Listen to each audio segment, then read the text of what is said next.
Hello and welcome everyone to the Solo Multimedia Podcast where I give you my unfiltered takes straight off the cuff.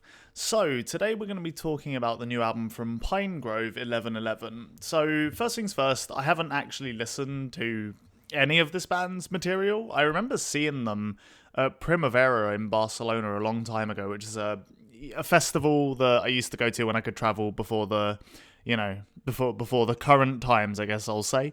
And I remember them being quite a good, essentially indie rock and kind of emo, slightly Midwest emo influenced band. I remember them being quite dynamic. They had lots of distinction between the quiet and loud sections, almost like a post-rock kind of way.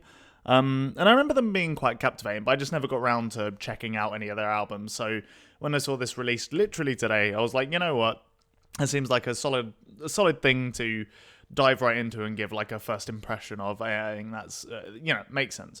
So, like I said, sorry, throat is feeling a little dry apparently.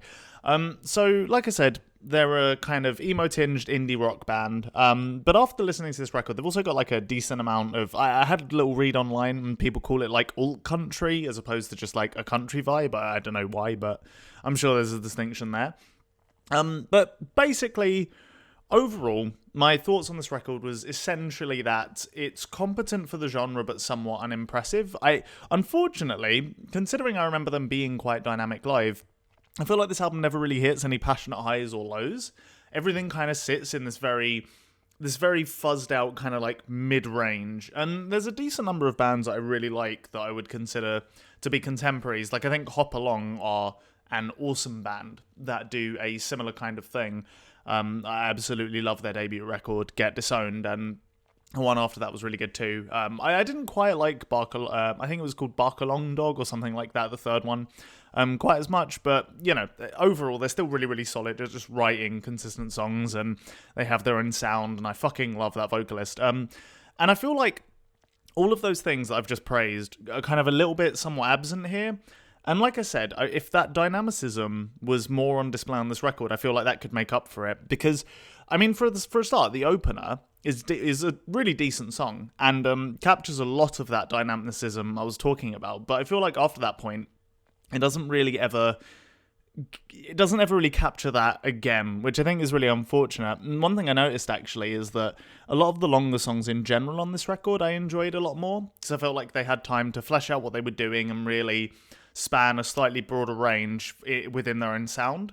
And unfortunately, a lot of the longer songs on this record are pretty much at the start, and then after that it's just these 2-minute 30 kind of very standard type songs. That's not to say that I, hated this record or anything like that, though. I just find it kind of average, I guess. To get into specifics, like I said, the opener, I really enjoyed it. Thought it was a really, really good opener. The next song, Alaska, really killed a lot of my hype. I didn't think it was a particularly interesting song. I found it quite forgettable, to be honest. Iodine, one of the more longer ones again, I felt like could have done more, but I did enjoy the vibe. Orange was probably the strongest tune on the record from what I remember, because I felt like it hit the most passionate high and differentiated itself in that way.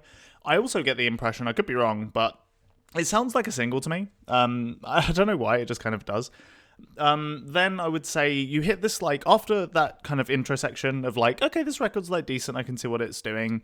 The middle section hits this kind of very consistent vibe where it goes slightly more for for the country thing, which is a nice mix-up, but I just wish that all of these songs were slightly stronger overall. The songwriting doesn't feel particularly interesting. Like I said, the vibe is different, which is good because it differentiates it from the start of the record, and I like that change up. But all of the tunes here are just not that interesting for the most part. I think Flora, which was the first one that actually started this quote-unquote trend in the middle of the record, was probably the strongest, I think. But yeah, I guess one after the other, they all really do start to feel quite familiar. And then as we go into the back end of the record, the kind of country influence falls to the side again a bit more, and you get more of the just straight indie rock and slightly more Midwest emo. And yeah, I really struggle remembering any details from the end of the record. I found it very uninteresting, quite drab, to be honest. So yeah, I just kind of wish this record had more long songs on it, because they were definitely my favourites. Overall, the record just didn't leave much of an impression. Most of it sounded quite underbaked, to be honest. One thing I will definitely praise, actually, though, is that I can really appreciate what the band are doing from like an aesthetic perspective. Like, I appreciate the influences they have, and they fuse that with the production quite well. Like, it's not, I wouldn't say it's like a lo-fi exactly, but it's definitely not the most punchy, clear production you're ever going to hear, and it really suits the band for sure. It's got this nice warm fuzziness that kind of makes the whole record feel a little bit like you're just under a really warm blanket, essentially. A really warm, slightly sad blanket, which is an interesting vibe. And again, like I said, I didn't hate the record, and for that alone, I would say this record is at least, competent, is fine. But yeah, just didn't really leave all too much of an impression on me overall. To be honest, I think that's more or less everything I have to say, actually. One thing I'll say as well is I read that they have a banjo player, and I just wish I heard that being slightly more prominent, and also I think there was like piano a couple moments as well, and I again wish that was slightly more prominent, because the biggest problem this band had on this record for me is that no matter what they were doing, everything sat within quite a middling, focused range. Nothing really, like I said, went too above and beyond that, which is kind of ironic considering that I remember enjoying how dynamic they were live. But yeah, that's pretty much all my thoughts. I didn't hate this record. If this sounds like your kind of vibe, then I'm sure it's decently competent. There will definitely be other people that enjoy this a lot more than I do. For me, it's just kind of average. Didn't hate it, didn't love it. It's fine. It was pleasant while it was on, but that was about it, unfortunately.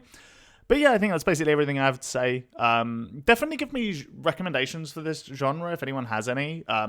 Like I said, the only band that springs to mind really, like in quite a prominent way is Hop Along that I can think of. I know there are other bands I really enjoy in the style, but I just can't remember any names right now off the top of my head. But yeah, if you've got any, definitely recommend me some. I'd like to hear more stuff like this. Just something that's perhaps a little, I don't know, got a little bit more personality to it, I guess. But yeah, that's pretty much everything I want to say. Cheers for listening. I hope you've enjoyed it, and goodbye. Hope to see you around again soon.